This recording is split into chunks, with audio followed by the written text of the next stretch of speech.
2026년 2월 10일은 조약 하나가 끝난 날이 아니라 핵무기 통제라는 마지막 안전핀이 뽑힌 날이다. 뉴스타트의 본질을 숫자로만 읽으면 삼류 분석이 된다. 실전 배치 핵탄두 1550기 제한은 캐면이고 진짜 핵심은 서로의 기지를 1년에 18번 들락거리며 확인했다는 구조다. 제한선이 의미를 갖는 건 상대가 그 선을 넘지 못하게 만드는 강제력이 있어서가 아니라 선을 넘는 순간 들키는 확률이 구조적으로 높았기 때문이다. 이 단순한 사실을 무시하면 왜 워싱턴과 모스크바의 군사 전문가들이 경쟁이 아니라 통제 불능이라고 말하는지 영원히 이해 못한. 핵억제는 믿음이 아니라 계산이다. 그리고 계산의 입력값은 검증이다. 18번의 상호 사찰은 신뢰가 아니라 불신을 관리하는 장치였다. 서로를 죽일 수 있는 힘을 가진 두 나라가 최소한 몰래 키우거나 기습적으로 사용하지 않겠다는 징표를 법적으로 남겨둔 마지막 줄이었다. 그 줄이 끊어지는 순간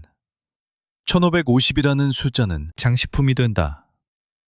숫자는 지킬 의무가 없어지고 더 치명적으로는 지키지 않아도 들키지 않는 환경이 열린다. 여기서부터 공포는 감정이 아니라 정보의 공백에서 나온다. 이 공백이 왜 위험하냐? 핵전력은 존재만으로 정치 군사 의사결정의 속도를 바꾼다. 상호 사찰이 있을 때는 상대의 증강이 완만하게 드러난다. 따라서 위기관리의 시간축이 길어지고 오판의 확률이 줄어든다. 그런데 지금은 다르다. 상대의 미사일 사일로 뚜껑이 열려 있는지, 이동식, 발사대가 어디로 움직이는지 확인의 루틴 자체가 사라졌다. 이때부터는 하나라도 더 가져야 산다는 가장 원시적인 군비 경쟁이 합리적인 선택으로 둔갑한다. 상대가 1550을 지키는지 모른다면 내가 1550을 지키는 건 미덕이 아니라 자해가 된다. 이 논리의 전염 속도는 조약 파기보다 빠르다. 여기서 흔히 나오는 착각이 있다. 미국과 러시아가 사이가 나빠져서 종이 한 장 찢었다는 식의 해석이다. 그건 관객을 달래는 이야기고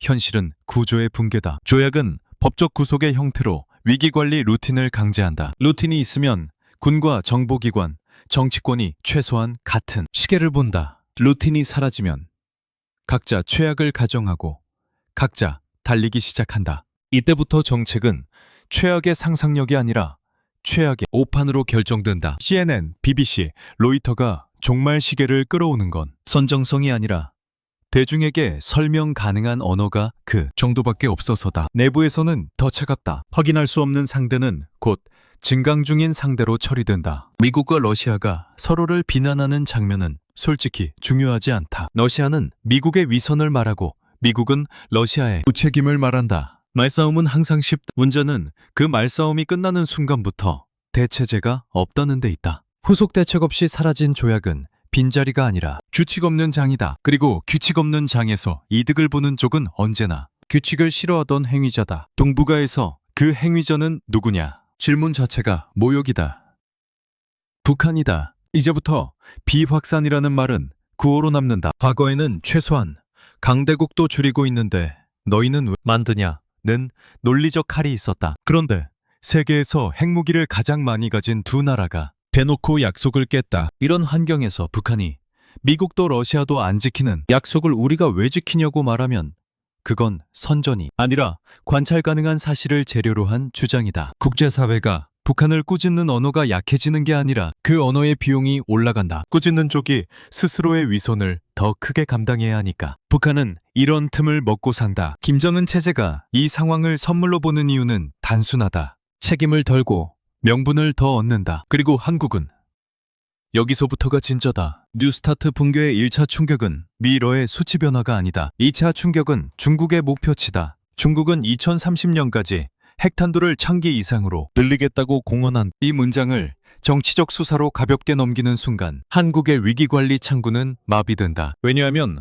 한국의 방파제는 오랫동안 강대국 간 전략적 균형이라는 보이지 않는 구조물에 기대어 있었기 때문이다. 그 구조물이 흔적도 없이 사라지는 과정에서 한국은 이제 균형의 수혜자가 아니라 불균형의 전장으로 밀려난다. 고래싸움에 새우등 터진다는 속담을 외국 전문가들이 끌어다 쓰는 장면이 웃기게 들릴 수도 있다. 하지만 현실은 더 불쾌하다. 그 속담이 통한다는 것 자체가 한국이 이미 변수로 취급받고 있다는 뜻이기 때문이다. 여기서 일본을 끼워 넣지 않으면 분석이 반쪽이 된다. 일본은 늘 원칙을 말하지만 결정적 순간엔 시간을 벌어 이득을 취해왔다. 조약 붕괴는 일본에게도 명분의 시장을 연다. 그들은 스스로 핵을 만들지 않는다고 말하면서도 주변에 불확실성이 커질수록 잠재력의 가치가 올라간다는 걸 누구보다 잘 안다. 한국이 여기에 늦게 반응하면 동북아의 의사결정 속도에서 한국만 뒤처진다. 뒤처진 쪽이 맞는다. 이건 감정이 아니라 구조다. 그러면 한국은 무엇을 해야 하냐고 묻기 전에 먼저 인정해야 할 사실이 있다. 지금은 정책 선택지의 시대가 아니라 기본 가정이 바뀐 시대다. 1550과 18이라는 숫자가 사라졌다는 것은 한국이 위기 시나리오를 설계할 때 더 이상 검증된 상한을 전제로 할 수 없다는 뜻이다. 상한이 없으면 최악의 경우는 항상 더 나빠진다. 한국이 준비해야 하는 건 상대의 선의가 아니라 상대의 최악이다. 그리고 최악을 가정할 때 필요한 건 감탄사나 결의문이 아니라 기술, 산업, 동맹의 실물 기반이 말로 억제를 외치는 국가는 많다. 실제로 상대의 계산을 바꾸는 국가는 드물다. 한국은 그 드문 쪽으로 가야 산 다른 선택지는 없. 이제부터의 위험은 핵탄두 숫자가 늘어나는 것 그 자체가 아니라 상대의 증강을 확인할 수 없는 상태에서 공포가 정책을 밀어붙이는 방식으로 작동한다는 점이다. 확인이 사라진 공간에서 사일로의 뚜껑 하나가 열렸는지 닫혔는지조차 모르는 채로 가짜의 계산기가 동시에 폭주하는 순간이 온다. 업로딩은 새로운 무기가 아니다. 그러나 통제 정치가 사라진 순간 가장 값싸고 가장 빠르게 균형을 무너뜨리는 수단으로 변한다. 뉴스타트 체제 하에서는 대륙간 탄도미사일에 이론적으로 더 많은 탄두를 실을 수 있어도 일부 공간을 비워두거나 다탄도 각계, 목표, 재진입체의 운영을 제한했다. 제한선은 1550D였고 그 숫자는 단순한 총량이 아니라 배치 방식을 포함한 구조적 제약이었다. 그런데 이 족쇄가 풀리면 이야기는 완전히 달라진다. 기존 플랫폼을 그대로 두고 그 안을 채워넣기만 하면 된다. 새로운 사일로를 짓는 것보다 빠르고 새로운 미사일을 개발하는 것보다 싸다. 이것이 업로딩이 위험한 이유다. 속도와 비용 구조가 전혀 다르다. 러시아의 RS-28 사르마트는 이 논의에서 빠질 수 없다. 이 미사일은 이론상 최대 15개의 핵탄두 또는 극초음속 활공체를 탑재할 수 있다. 한 발이 15개의 목표를 동시에 위협하는 구조다. 여기서 중요한 건 15라는 숫자 자체가 아니라 방어 측의 계산이 기하급수적으로 복잡해진다는 점이다. 방어 시스템은 항상 제한된 요격 자산을 갖는다. 그런데 공격 측이 한 발로 다수의 목표를 만들어내면 요격해야 할 표적의 수는 탄도미사일 발사수가 아니라 탑재 탄두 수로 계산된다. 이때부터 방패는 질적으로 다른 게임을 해야 한다. 미국의 미사일 방어 체계나 사드 시스템은 특정 수량의 동시 교전을 전제로 설계된다. 그러나 업로딩이 일반화되면 동일한 발사수에서도 요격 대상은 몇 배로 늘어난다. 이것이 포화 공격의 본질이다. 단순히 미사일이 많아지는 게 아니라 한 번의 발사로 방어 체계의 처리 능력을 수학적으로 초과시키는 상황이 만들어진다. 여기서 방어 측은 두 가지 선택만 남는다. 더 많은 요격체를 배치하거나 일부 목표를 포기하거나 둘 다 정치적 비용이 치명적이다. 여기서 한국은 감정적으로 반응할 위치가 아니다. 한국은 4대 운용 국가이며 동시에 북한의 다탄도와 가능성을 가장 직접적으로 맞닥뜨릴 국가다. 업로딩이 미러 사이에서만 머물 것이라는 기대는 순진하다. 구조가 허용되면 기술은 확산된다. 북한은 이미 핵무력을 법제화했다. 현재 체제가 붕괴된 환경에서 왜 우리는 안 되느냐는 논리는 국제사회가 반박하기 점점 어려워진다. 7차, 8차 핵실험 가능성은 선동이 아니라 구조적 유혹이다. 다탄도 ICBM 상능 개량은 정치적 메시지가 아니라 군사적 합리성으로 포장된다. 더 위험한 건 3자 딜레마다. 과거에는 미국과 러시아라는 양자 구도에서 업로딩의 속도를 관리할 수 있었다. 지금은 중국이 2030년까지 핵탄두 1000기 이상 확보를 목표로 질주하고 있다. 이 목표가 단순한 선언이 아니라 간수성과 신장 지역의 대규모 사일로 건설이라는 물리적 움직임과 결합되어 있다는 점이 핵심이다. 미국 전략사령부 입장에서는 러시아를 억제하기 위해 배치한 전력을 중국까지 고려해 재조정해야 하는 상황이다. 전력은 무한하지 않다. 여기서 발생하는 것이 전력 공백이다. 전력 공백이 발생하면 동맹은 질문을 던진다. 미국이 LA와 뉴욕의 위험을 감수하면서 서울을 지킬 것인가?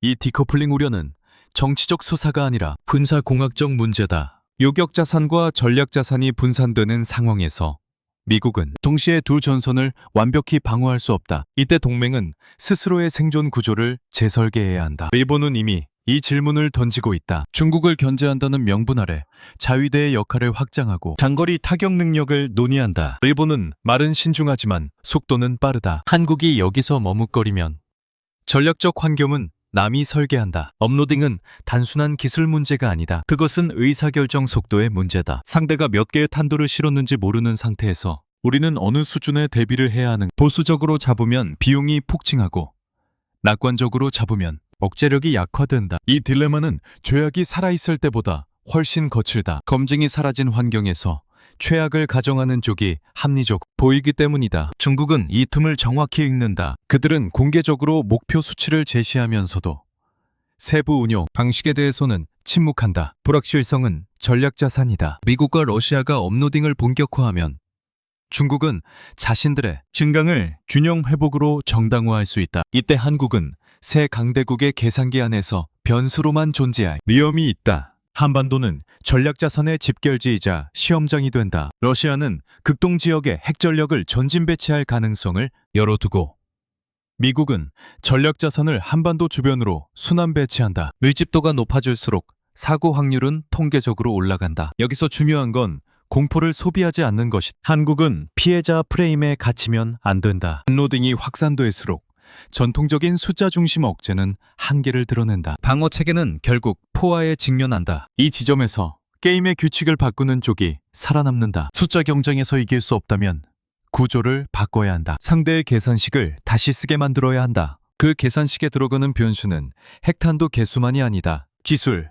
산업, 공급망, 전략적 모호성, 이것들이 결합될 때 비로소 업로딩의 압박을 상쇄할 수 있는 공간이 열린. 업로딩은 단순히 15개의 탄두를 식을 수 있다는 이야기로 끝나지 않는다. 그것은 방어체계의 한계를 노출시키고 동맹의 신뢰를 시험하며 중간 국가들에게 선택을 강요하는 구조적 변화다. 한국이 이 구조를 읽지 못하면 우리는 타인의 포화, 계산에 포함된 숫자로만 남는다. 그러나 구조를 읽고 선제적으로 변수로 개입한다면 이야기는 전혀 다른 방향으로 흐를 수 있다. 문제는 우리가 언제까지 1550이라는 과거의 숫자에 안도할 것인가다. 미국이 마주한 문제는 러시아가 아니다. 진짜 문제는 러시아를 상대하는 동안 중국이 2030년을 향해 1000기라는 숫자를 공개적으로 적어놓았다는 사실이다. 중국은 핵탄도수를 2030년까지 1000기 이상으로 늘리겠다고 공언했다. 이 문장은 단순한 정치적 수사가 아니다. 간수성 위먼과 신장 지역에 수백 개의 미사일 사일로를 건설하는 물리적 움직임이 이미 관측됐다. 사일로는 상징이 아니다. 콘크리트와 철근, 배치 계획, 지휘 통제 체계가 동반되는 산업적 프로젝트, 즉 숫자는 산업 역량과 연결돼 있다. 미국이 러시아의 업로딩 가능성을 계산하는 동시에 중국의 사일로 증설 속도를 계산해야 하는 구조가 형성됐다. 이 지점에서 3자 딜레마가 현실이 된. 과거 양자 구도에서는 전략자선의 배치와 요격 체계 운용이 상대적으로 단순했다. 이제는 다르다. 미국 전략사령부는 러시아를 억제하기 위해 배치한 전력을 중국까지 고려해 재배치해야 한다. 핵전력은 무한하지 않고 요격 체계 역시 동시 대응, 능력의 물리적 한계가 있다. 러시아가 업로딩을 가속화하고 중국이 사일로를 늘린 상황에서 미국은 두 전선에서 동시에 포화를 가정해야 한다. 이때 발생하는 것이 전력 공백이다. 공백은 선언으로 메워지지 않는다. 여기서 동맹은 질문을 던진다. 미국이 자국 본토의 위험을 감수하면서 서울을 지킬 것인가? 이 질문은 감정이 아니라 구조다. 만약 중국이 천기 체제를 구축하고 러시아가 업로딩을 통해 탄도 밀도를 높인다면 미국은 본토 방어와 동맹 방어 사이에서 계산을 다시 해야 한다. LA와 뉴욕의 위험을 줄이기 위해 전략자선을 본토에 집중할 것인가? 아니면 전진 배치를 유지할 것인가? 디커플링 우려는 정치적 선동이 아니라 자산 배분의 문제에서 나온다. 일본은 이 구조 변화를 가장 빠르게 읽고 있다. 일본은 공개적으로 핵무장을 말하지 않지만 장거리 타격, 능력과 미사일 방어 체계 확충을 속도감 있게 추진한다. 중국의 1000기 목표는 일본에게도 명분을 제공한다. 위협이 증가했다는 문장은 정책을 통과시키는 데 충분하다. 일본은 항상 시간과 구조를 이용해왔다. 위협을 외부에 두고 내부의 제약을 완화하는 방식이다. 한국이 같은 속도로 움직이지 않으면 동북아의 전략적 중심은 일본 쪽으로 기울 수밖에 없다. 중국의 계산은 더 냉정하다. 그들은 러시아와 미국이 서로를 의심하는 틈을 활용한다. 3자 구조에서는 두 강대국이 서로를 견제하는 동안 제3자가 상대적으로 이익을 본다. 미국이 러시아를 억제하기 위해 전력을 동유럽에 집중하면 중국은 인도태평양에서 여지를 얻는다. 반대로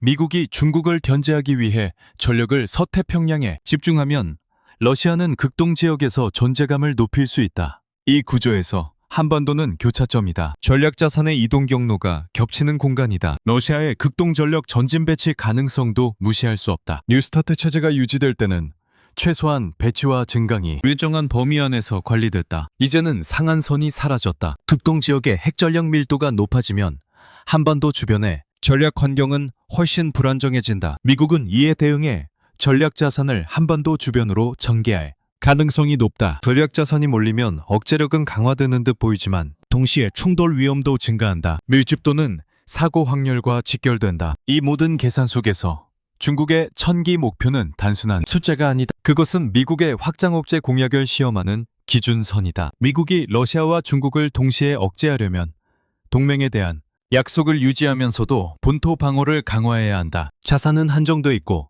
위협은 증대된다. 이때 동맹은 자율성을 요구받는다. 한국은 더 이상 수동적 수혜자가 아니다. 전략 환경의 변화는 한국에게 선택을 요구한다. 한국이 이 구조를 오판하면 우리는 타인의 계산에 종속된다. 중국은 균형 회복을 명분으로 증강을 정당화하고 일본은 위협 대응을 명분으로 역할을 확대한다. 러시아는 극동 전력으로 존재감을 유지하고 미국은 자산, 배분을 재조정한다. 그 사이에서 한국이 기존의 전제 강대국 간 균형이 한반도를 보호한다는 전제에 머물러 있다면 현실은 이미 다른 좌표계로 이동해 있다. 핵심은 속도다. 중국은 2030년이라는 구체적 연도를 제시했다. 산업적 기반이 뒷받침된 목표다. 미국은 두 전선을 동시에 계산해야 하고 러시아는 업로딩을 통해 탄도 밀도를 높일 수 있다. 이 삼각구도에서 한반도는 전략자선의 교차점이자 오판의 접점이 된다. 질문은 단순하다. 이런 구조에서 한국이 여전히 보이지 않는 방파제를 기대할 것인가?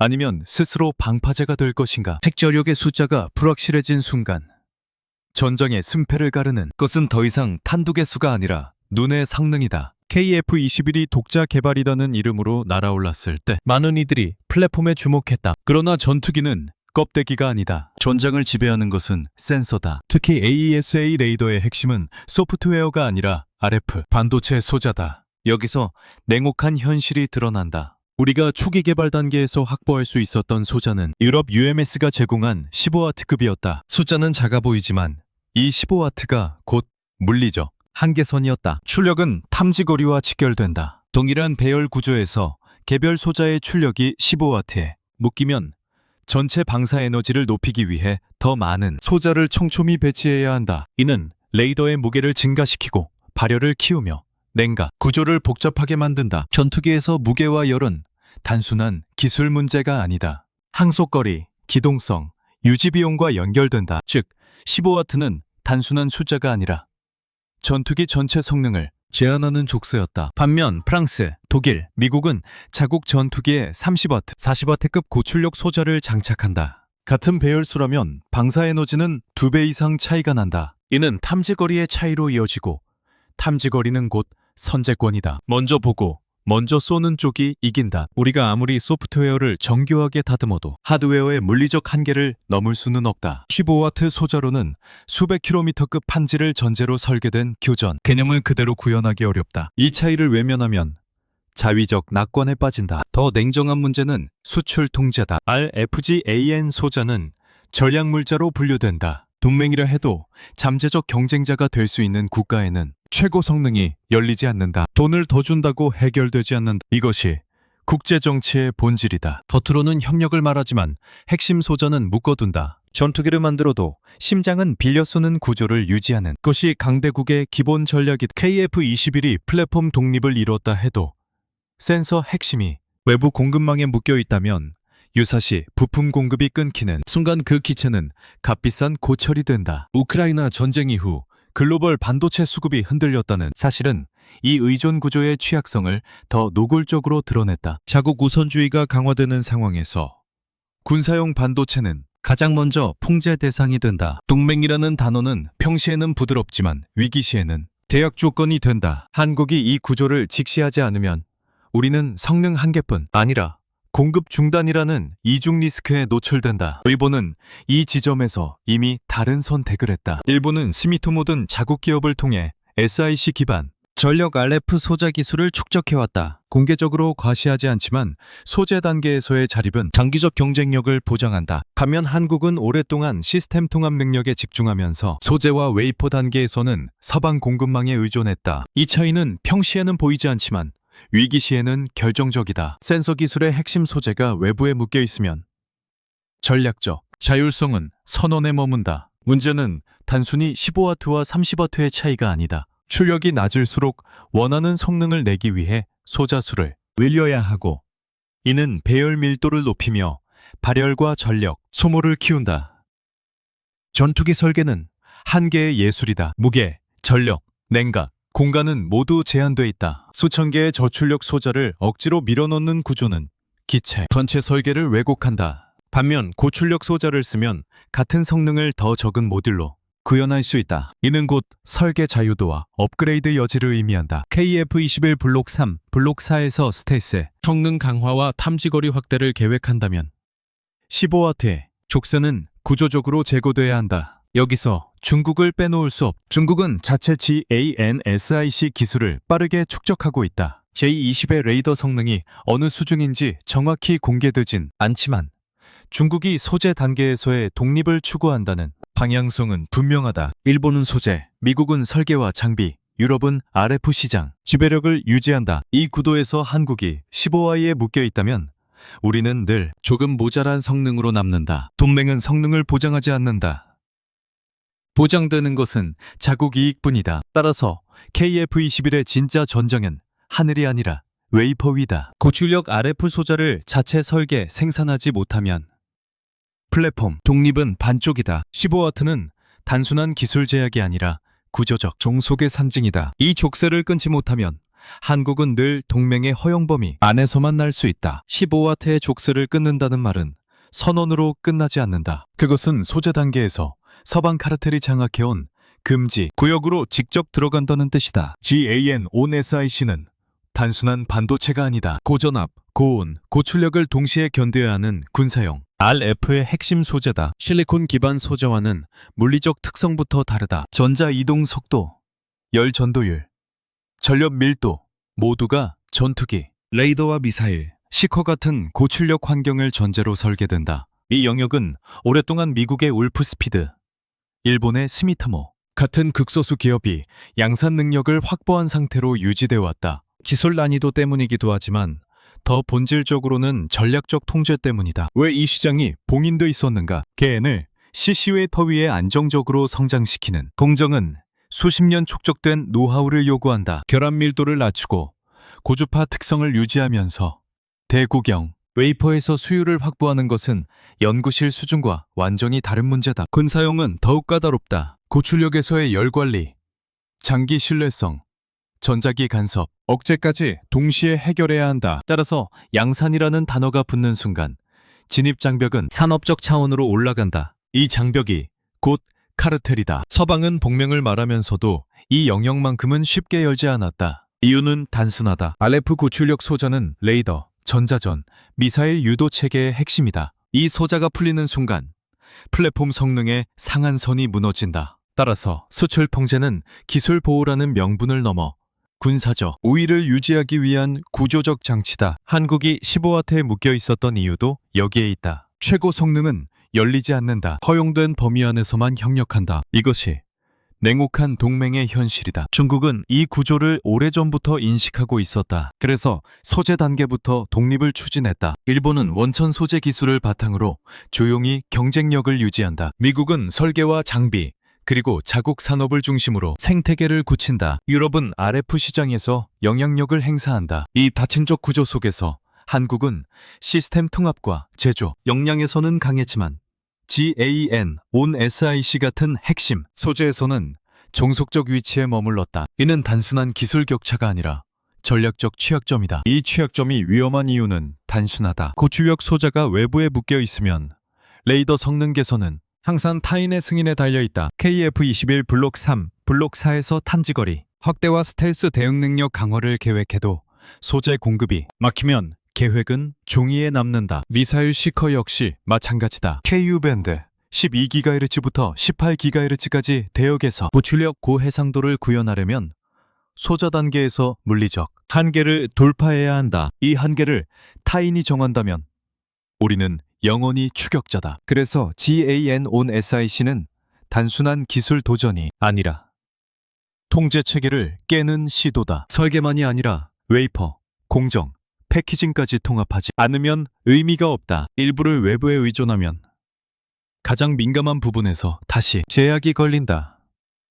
IDM 구조가 필요한 이유가 여기에 있다. 설계 제조, 패키징을 한 체계 안에서 묶어야 성능과 공급을 동시에 통제할 수 있다. 그렇지 않으면 또 다른 15W가 등장할 뿐이다. 서방 카르텔은 쉽게 무너지지 않는다. 울프스피드와 스미토모가 수십 년에 걸쳐 축적한 공정, 안정성과 대구경 웨이퍼 수율은 하루아침에 따라잡을 수 있는 영역이 아니다. 그러나 한국이 본격적으로 이 영역에 들어오는 순간 시장 구조는 달라진다. 새로운 공급자가 등장하면 가격과 조건, 이전 방식이 변한다. 인도와 같은 국가는 서방의 까다로운 이전 조건과 높은 비용에 지쳐 있다. 그들은 기술력과 유연성을 동시에 갖춘 파트너를 찾는다. 이 수요가 존재한다는 것 자체가 카르텔의 균열을 의미한다. 일본은 이 움직임을 가장 민감하게 본다. SIC와 GAN은 일본 소재 산업의 자존심이다. 미국은 통제력을 유지하려 한다. 중국은 자립을 가속화한다. 이 네 방향의 힘이 교차하는 지점에서 한국이 GAN-on-SIC 양산에 성공한다면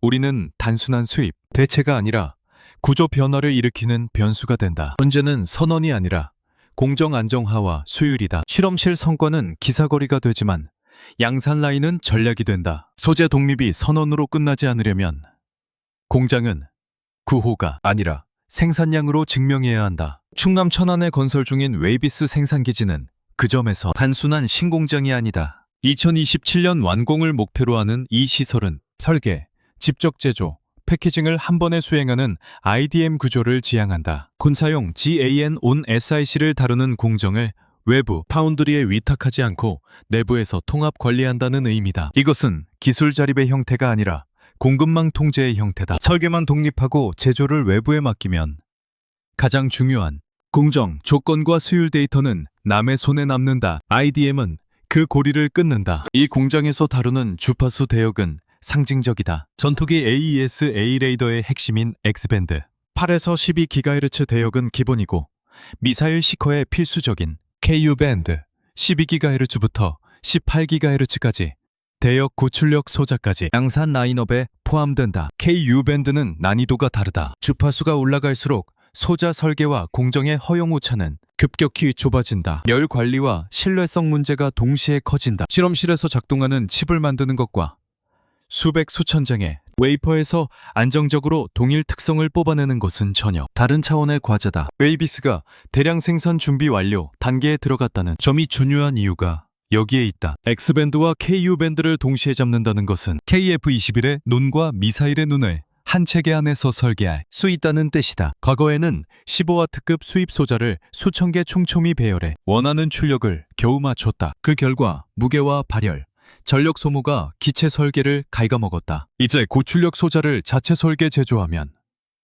같은 성능을 더 적은 모델로 구현할 수 있다. 이는 단순히 탐지거리를 늘리는 문제가 아니다. 배열 자유도가 생기고 냉각 구조를 재설계할 수 있으며 차세대 블록 업그레이드에서 스텔스 된 알고리즘과 연동하는 여지가 열린다. 플랫폼 설계에 공간이 넓어진다. IDM 구조의 또 다른 의미는 시간이다. 전시 또는 위기 상황에서 부품 수급이 흔들리면 외부 파운드리에 의존하는 체계는 즉시 병목에 걸린다. 그러나 설계부터 제조까지 패키징을 내부에서 통합하면 생산, 우선순위를 군수용으로 즉시 전환할 수 있다. 이것은 평시에는 보이지 않지만 위기 시에는 결정적이다. 일본과 미국이 자국 내 반도체 제조 역량을 안보와 직결시키는 이유와 같다. 한국이 이제 그 언어를 실제 공장으로 말하기 시작했다는 점이 중요하다. 인도 국방부의 반응은 상징이 아니다. 인도는 러시아, 유럽, 이스라엘 사이에서 무기 체계를 조합해 왔지만 핵심 RF 반도체 수급에서는 늘 불안정에 시달렸다. 인도가 대만 파운드리를 제치고 한국 업체와 협력해 대공, 미사일용 RF 소자 위탁 생산을 맡겼다는 사실은 한국이 단순한 하청기지가 아니라 기술 파트너로 인식되기 시작했다는 신호다. 대만이 위탁 생산 시장을 장악해온 구조에 균열이 생긴다. 이는 가격 경쟁이 아니라 전략적 신뢰의 이동이다. 일본은 이 흐름을 예의주시한다. 스미토모가 상징하는 SiC 소재 역량은 일본 산업의 자존심이다. 미국은 울프스피드를 중심으로 공급망 통제를 유지하려 한다. 그 사이에서 한국이 독자 양산 라인을 구축하면 선택지는 늘어난다. 인도태평양 지역에서 중국과 대립하는 국가들은 서방의 까다로운 기술 이전 조건에 지쳐 있다. 한국은 서방 수준의 성능을 제공하면서도 이전과 현지 생산에 유연하다는 인식을 얻고 있다. 이 조합은 군수 시장에서 강력하다. 더 중요한 것은 내부 효과다. KF-21뿐 아니라 LSAM과 같은 미사일 방어 체계, 향후 개발될 초음속, 극초음속 대응 체계까지 RF 소자는 핵심이다. 수입 소자에 의존하면 체계 개발 일정은 외부 공급망 일정에 종속된다. 그러나 천안 IDM이 본격 가동되면 개발과 생산이 같은 언어로 움직인다. 설계 수정이 곧 공정 조정으로 이어지고 테스트 결과가 바로 다음 웨이퍼에 반영된다. 학습 속도가 달라진다. 추격자와 선도자의 차이는 결국 학습 속도다. 2027년 자체 생산 웨이퍼가 본격적으로 쏟아지는 순간 15W에 만족해야 했던 시기는 끝난다. 30W, 40W급 고출력 소자를 자력으로 설계하고 양산할 수 있다면 탐지거리와 전자전 대응 능력은 구조적으로 달라진다. 주변국 스텔스 기체에 대한 대응 개념도 바뀐다. 더 이상 허용된 범위 안에서 성능을 조정하지 않는다. 우리가 원하는 스펙을 우리가 정의한다. 문제는 완공 시점이 아니라 그 이후다. 양산은 시작일 뿐이다. 수율 안정화, 비용 구조, 해외 수주 확대, 군 적용, 인증까지 통과해야 진짜 힘이 된다. 그러나 한 가지는 분명하다. 천안의 IDM은 공장 하나가 아니다. 한국이 기술 통제의 사슬을 끊고 레이더와 미사일, 심장을 스스로 만드는 구조로 이동하는 출발점이다. 그리고 그 심장이 완전히 자립하는 순간 동북아의 계산식은 다시 쓰이기 시작한 기술 자립이 진짜 힘이 되는 순간은 내부 만족이 아니라 외부 선택으로 증명될 때다. 인도가 웨이비스와 손을 잡고 대공 미사일용 RF 소자 위탁 생산을 맡겼다는 사실은 단순한 계약이 아니다. 인도는 오랫동안 러시아, 유럽, 이스라엘 사이에서 줄타기를 하며 무기 체계를 도입해왔다. 그러나 핵심 반도체 부품만큼은 늘 수급 불안정과 높은 조건에 묶여 있었다. 그런 인도가 대만 파운드리 대신 한국 업체를 선택했다는 것은 기술 신뢰의 축이 이동하고 있다는 신호다. 이것은 가격 경쟁이 아니라 전략적 판단이다. 대만은 위탁 생산 시장의 중심이다. 특히 군수와 직접 연결되지는 않더라도 고급 반도체 제조 역량은 대만에 집중돼 있다. 그런데 RF 고출력 소자처럼 전략적 민감도가 높은 영역에서 한국이 대체 공급자로 부상한다면 시장 구조는 달라진다. 인도 입장에서 한국은 서방 수준의 기술력을 갖추면서도 기술 이전과 현지 생산에 더 유연한 파트너다. 이는 단순히 한 건의 수주가 아니라 장기적 공급망 재편의 출발점이 될 수 있다. 중국은 이 변화를 가장 불편하게 본다. 인도는 인도태평양에서 중국과 직접적으로 충돌하는 국가다. 인도가 미사일 시커와 같은 핵심 부품을 안정적으로 확보하면 방공망과 공대공 전력의 질이 달라진다. 중국은 자체 기술 자립을 가속화하고 있지만 동시에 주변국이 한국을 통해 성능을 끌어올리는 구조는 원치 않는다. 한국이 이 틈을 활용하면 우리는 단순한 무기 수출국이 아니라 전력적 네트워크의 중심으로 이동한다. 일본 역시 긴장한다. 일본은 오랫동안 소재와 부품 단계에서 영향력을 유지해왔다. 그러나 한국이 KAN, ON-SiC 양산 체계를 갖추고 인도와 같은 대형 시장과 직접 연결된다면 일본의 소재, 우위는 압박을 받는다. 일본은 공개적으로 경쟁을 말하지 않지만 공급망의 방향이 바뀌는 순간 내부 산업 전략을 재조정할 수밖에 없다. 동북아 기술 지형이 미묘하게 흔들린다. 여기서 중요한 것은 위탁 생산이라는 단어다. 한국이 단순히 완제품을 파는 것이 아니라 RF, 소자라는 핵심 부품을 대신 생산해 준다는 것은 기술, 파트너로 인정받았다는 의미다. 이는 데이터와 설계, 공정 노하우가 교류된다는 뜻이다. 군수시장에서 이런 신뢰는 쉽게 얻어지지 않는다. 한번 자리를 잡으면 장기 계약과 후속 업그레이드로 이어진다. 한국이 이 구조에 들어왔다는 것 자체가 위상 변화다. 이 변화는 KF-21과도 연결된다. 우리가 자체 고출력 소자를 확보하면 플랫폼 수출에서 협상력이 올라간다. 과거에는 레이더 핵심 소자를 외부에 의존했기 때문에 수출 협상에서 제약이 뒤따랐다. 이제는 우리가 설계와 생산을 통제한다면 조건을 우리가 설계할 수 있다. 인도와의 협력은 단순한 부품 거래가 아니라 향후 전투기 미사일 체계 수출의 교두보가 될 수 있다. 더 넓게 보면 이는 글로벌 방산 공급망의 지도 변화를 의미한다. 서방이 독점하던 고출력 RF 영역에 한국이라는 새로운 축이 등장한다. 미국과 유럽은 통제력을 유지하려 할 것이고 중국은 자립을 가속화할 것이다. 그 사이에서 인도와 같은 국가들은 다변화를 선택한다. 한국은 그 다변화의 중심 후보로 부상한다. 기술력과 유연성을 동시에 제공할 수 있는 몇 안 되는 국가이기 때문이다. 물론 리스크도 존재한다. 양산 수율, 품질 안정성, 군 인증 절차를 통과하지 못하면 신뢰는 무너진다. RF 고출력 소자는 작은 결함 하나로 전체 체계를 위험에 빠뜨릴 수 있다. 따라서 인도와의 협력은 기회이자 시험대다. 성공하면 한국은 단순한 수출국을 넘어 전략적 부품, 허브로 자리 잡는다. 실패하면 다시 서방 공급망의 그늘로 돌아간다. 지금 흐름은 분명하다. 인도는 선택을 시작했고 한국은 후보가 아니라 실행자다. RF 소자. 한 장의 웨이퍼가 전투기 한 대보다 더 큰 의미를 가질 수 있는 시대다. 그 웨이퍼가 한국에서 안정적으로 찍혀 나오는 순간 동북아와 인도태평양의 방산 계산식은 조용히 바뀌기 시작한다. 그리고 그 변화는 단순히 무기 시장의 문제가 아니라 기술을 중심으로 재편되는 새로운 안보 질서의 전조다. 핵탄두 숫자가 통제를 벗어난 시대.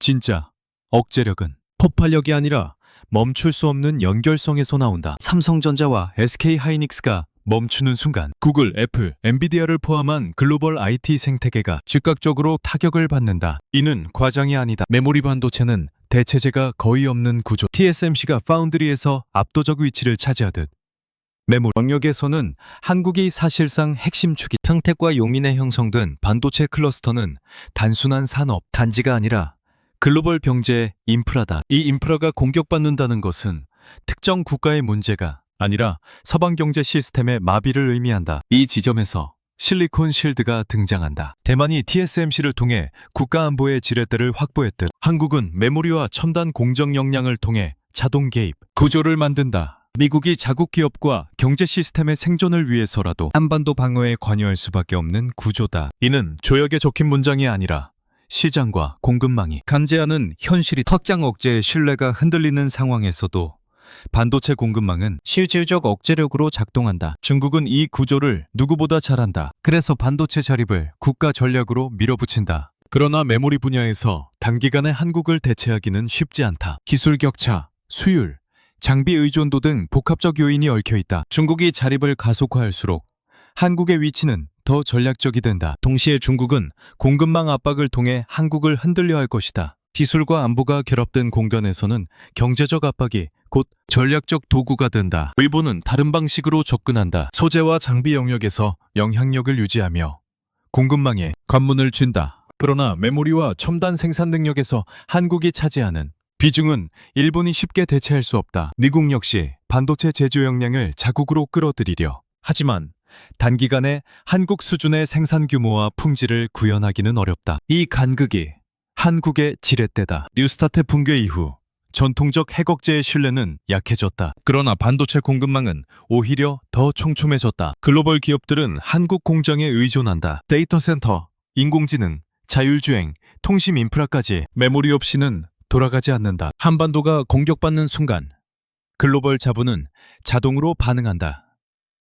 이는 외교적 설득이 아니라 시장의 자기 방어다. 이 구조가 바로 현대적 억제다. 여기서 한국의 전략은 명확해야 한다. 핵무기를 보유하지 않더라도 핵심 기술과 공급망을 통해 상대의 계산을 바꿀 수 있다. 원자력 기술과 파이로 프로세싱 역량은 전략적 모호성을 제공하고 GAN, 온 SIC와 IDM 체계는 군사적 자립을 강화한다. 그리고 반도체 클러스터는 경제적 인계철선이 된다. 이 세 축이 결합될 때 한국은 단순한 전장 후보지가 아니라 글로벌 안보의 중심 변수로 이동한다. 강대국들은 여전히 핵탄두 숫자를 늘리며 원시적 경쟁에 몰두한다. 그러나 그 숫자는 발사하지 않으면 고철이다. 반면 반도체와 기술 네트워크는 존재하는 것만으로도 상대의 행동을 제한한다. 한국은 이 차이를 이해하고 미사일이 아니라 칩으로, 선언이 아니라 생산으로 억제를 구축한다. 돈부가의 계산식이 핵탄두에서 웨이퍼로 이동하는 순간